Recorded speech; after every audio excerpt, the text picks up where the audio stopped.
രാധേ രാധേ. കുചേലന്റെ യഥാർത്ഥ പേര് ശ്രീതാമാവാണെന്ന് നമുക്കെല്ലാവർക്കും അറിയാം. പക്ഷെ ഈ ശ്രീതാമാവിനെ എന്തുകൊണ്ടാണ് കുചേലൻ എന്ന് വിളിക്കുന്നത് അത് നിങ്ങളെല്ലാം അറിഞ്ഞിരിക്കണം. എല്ലാ ബുക്കുകളിലും കുചേലൻ എന്നും ഭാഗവതത്തിൽ കുചൈലൻ എന്നും കിടക്കും. ചേല വസ്ത്രമാണ്.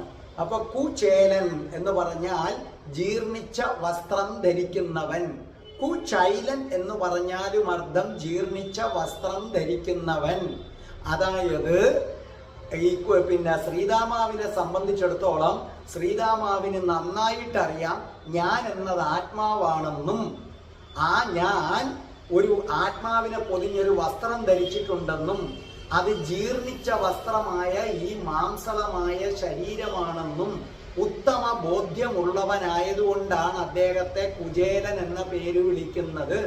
അതായത് അദ്ദേഹം ഇന്ദ്രിയങ്ങളെ അടക്കിയവനാണ്, ധനത്തിൽ മോഹമില്ലാത്തവനാണ്, ലൗകിക സുഖങ്ങളിൽ മോഹമില്ലാത്തവനാണ്, സ്ത്രീകളിൽ ആസക്തി ഇല്ലാത്തവനാണ്. അപ്പൊ നിങ്ങൾ മനസ്സിലാക്കുക, നമ്മളെ സംബന്ധിച്ചിടത്തോളം നമ്മളെന്ന് പറഞ്ഞാൽ ആത്മാവ് ഉടുത്തിരിക്കുന്ന വസ്ത്രമാണ് ഈ ശരീരം. ഇത് ജീർണിച്ച വസ്ത്രമാണ്.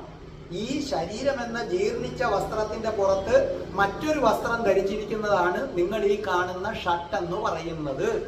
അപ്പോൾ ആരാണോ ഈ പ്രപഞ്ചത്തിൽ ഈ ശരീരം ഒരു ജീർണിച്ച വസ്ത്രം മാത്രമാണെന്നും എന്നു മാത്രവുമല്ല ഇതൊരു ജീർണിച്ച വസ്ത്രമായതുകൊണ്ട് ഇത് കത്തിച്ചു കളയേണ്ടി വരുമെന്നും ഉത്തമമായ ബോധ്യമുള്ളതും, അതുകൊണ്ട് ബോധ്യമുണ്ടായാൽ പോരാ, അതുകൊണ്ട് ലൗകിക സുഖങ്ങളില്, ധനങ്ങളില്, സമൃദ്ധികളില്, സ്ത്രീകളില് യാതൊരു ആസക്തിയും ഇല്ലാത്തതാരോ അവരെല്ലാം കുചേലന്മാരാണ്.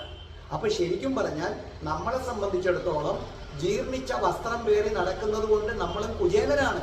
പക്ഷെ നമ്മളെ കുചേലൻ എന്ന് വിളിക്കാത്തതിന്റെ കാരണം നമുക്ക് ധനത്തിന് താല്പര്യമുണ്ട്, ഉയരണമെന്ന് താല്പര്യമുണ്ട് എന്ന് മാത്രവുമല്ല മക്കളോട് ഒട്ടലുണ്ട്, അച്ഛനോടും അമ്മയോടും ഒട്ടലുണ്ട്. ഇതൊന്നുമില്ലാതെ ഇന്ദ്രിയങ്ങളെ അടക്കി ഇത് ജീർണിച്ച വസ്ത്രമാണ് ഈ ദേഹമെന്ന് മനസ്സിലാക്കി ഭഗവാനിൽ മാത്രം ആരാണോ മനസ്സുറപ്പിച്ച് ജീവിക്കുന്നത് അവരൊക്കെ കുചേലന്മാരാണ്. ഇനി നിങ്ങൾ സ്വയം ചിന്തിക്കൂ, നിങ്ങൾ കുചേലനാണോ അല്ലയോ?